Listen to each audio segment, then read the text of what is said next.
कहते हैं ना, जिंदगी में बड़ा बनने के लिए बड़े शहर की ज़रूरत नहीं होती है।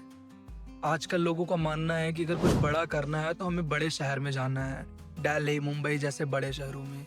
लेकिन कहते हैं बड़ा बनने के लिए सिर्फ इरादा बड़ा होना चाहिए, इंसान अपने आप से बड़ा बन जाता है। ऐसे ही कुछ कहानी मैं आज आपको सुनाने वाला हूँ एक छोटे से शहर की, जहाँ पे लोगों की इरादा बड़ा था, लोगों की ज़िद थी और आज वो ज़ीरो से स्टार्ट करके एक बहुत बड़ा बिज़नेस या बहुत बड़ा स्टार्टअप बना चुके हैं और शहर में अपना नाम रोशन कर रहे हैं। कभी किसी ने सोचा था कि एक चाय वाला, एक ड्राइवर और एक सिलाई करने वाली लड़की किसी की प्रेरणादायक स्टोरी बन सकती है? ज़रा सोच के देखिए। आज एक छोटे से शहर की 3 कहानी मैं आपको सुनाने वाला हूँ और तीनों कहानी सिर्फ़ हमें यही सिखाती हैं कि हमें अपनी जिद, अपना जज़्बा और अपना जुनून बड़ा रखना चाहिए। इंसान अपने आप बड़ा बन जाता है। हमें कभी हार नहीं माननी चाहिए। पहली कहानी है संदीप वर्मा की, जो रेलवे स्टेशन के बाहर चाय की दुकान लगाते थे। वो सुबह आते अपना ठेला लेके चाय लगाते, शाम को जाते घर, उसके बाद घर पे पढ़ाई करते और फिर आगे की दिनचर्या शुरुआत करते। 17 साल की उम्र में जब वो ठेला लगाया करते थे रेलवे स्टेशन के बाहर, तभी वहाँ स्टेशन का एक यात्री आता है और संदीप से बोलता है कि आपके चाय में वो स्वाद है जो कमाल कर सकता है। आपके चाय में वो स्वाद है जो आपको ब्रांड बना सकता है।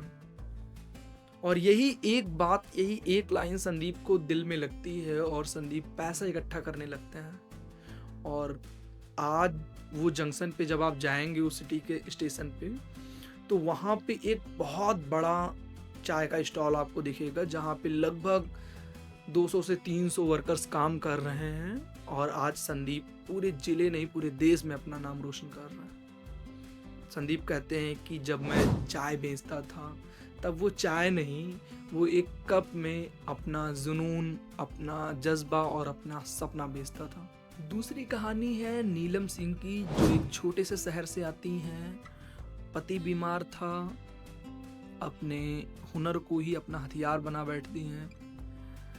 उनके पास सिर्फ एक स्किल थी कि उनको सिलाई अच्छे से आती थी। उन्होंने उसे अपना हथियार बनाया और एक छोटे से शहर में लोगों के घर पे जाती, उनके यहाँ से कपड़े लाती, सिलाई करती, फिर उनके घर पे दे जाती। उसी से अपने घर का पालन पोषण करती, अपने पति के इलाज के लिए पैसा इकट्ठा करती। लेकिन जब लोगों ने ये चीज़ देखा तो लोगों के मन में आया कि ये ऐसे क्या कर पाएगी। लोग, होता नहीं है कि गांव में अक्सर लोग आपको एडवाइस देने लगते हैं कि ऐसा नहीं ऐसा कर लो, ऐसा नहीं ऐसा कर ले, सफलता मिल जाएगी। बहुत सारी मुश्किलों से नीलम सिंह अपने आप को बचाती, लोगों के बातों से, लोगों की चुनौतियों से अपने आप को बचाई। और आज नीलम सिंह अपना एक सिलाई मशीन का स्टार्टअप, आप समझ नहीं सकते कि एक छोटे से शहर में 4000 लोगों के वो काम दे रखी हैं। कई सारी ब्रांचेज हैं जहाँ पे वो वर्क कर रही हैं, लेकिन हाँ, उन्होंने कभी हार नहीं माना। नीलम कहती हैं कि मैंने अपने सपने को बड़ा देखा, अपनी मुश्किलों को संभाला और आज वो पूरे शहर में नाम रोशन कर रखी हैं।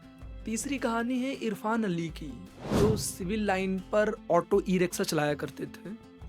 लेकिन पेट्रोल के दाम इतने ज़्यादा बढ़े कि इरफान अली ने सोचा कि जितना तो मैं पैसा कमा रहा हूँ, यात्रियों को बैठा के ले जाता हूँ, लाता हूँ, जितना पैसे मुझे मिल रहे हैं उतने का तो सिर्फ पेट्रोल ही डला रहा हूँ, मैं घर के खर्चे को तो निकाल ही नहीं पा रहा हूँ। घर पे जो छोटे बड़े खर्चे होते हैं वो हम मैनेज ही नहीं कर पा रहे हैं।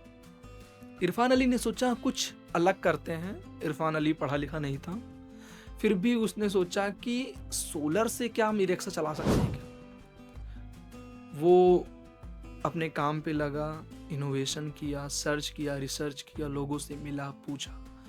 क्योंकि पढ़ा लिखा ज़्यादा नहीं था तो बहुत ज़्यादा यूनिक चीज़ें तो नहीं सोच पा रहा था, लेकिन हाँ, मेहनत था, लगन था। उसने एक सोलर ई पैनल लगा के एक ई रिक्शा तैयार किया।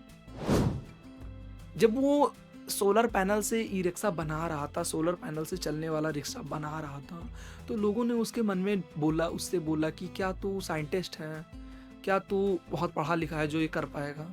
तो किसी के पास जाके नौकरी कर ले। बहुत सारी चीज़ें होती हैं जो गाँव में लोग, शहर में, छोटे शहरों में लोग ऐसे बोलते हैं। लेकिन इरफान अली का जज्बा था, जिद थी, नहीं मैं बना के दिखाऊंगा। और उसने दुनिया का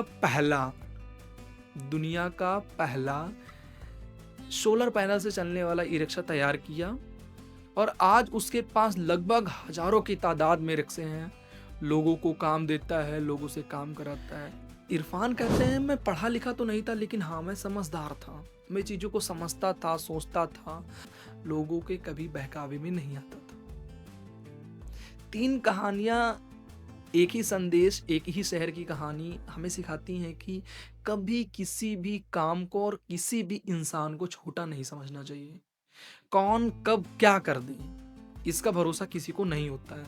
बस क्या मेहनत, लगन और जिद होनी चाहिए। अगर आप भी कभी हार जाएं तो इन चेहरों को ज़रूर याद रखें, इन 3 लोगों को ज़रूर याद रखें, क्योंकि इन्होंने वो कर दिखाया जो कभी कोई सोच नहीं सकता था। 0 रुपए की स्टार्टअप से, 0 रुपए के बजट से इन्होंने स्टार्ट किया और आज पूरे देश में नाम रोशन कर रखा। अगर आपको कहानी प्रेरणादायक लगी तो इस कहानी की खुशबू को पूरे देश तक फैलाएं, अपने दोस्तों में शेयर करें। मैं आशुतोष ठाकुर विदा लेता हूँ इस खास वीडियो से। फिर मिलते हैं एक नए वीडियो के साथ, तब तक के लिए धन्यवाद। हर कहानी में छिपा हुआ है एक सबक, बस सुनने की हिम्मत होनी चाहिए। धन्यवाद।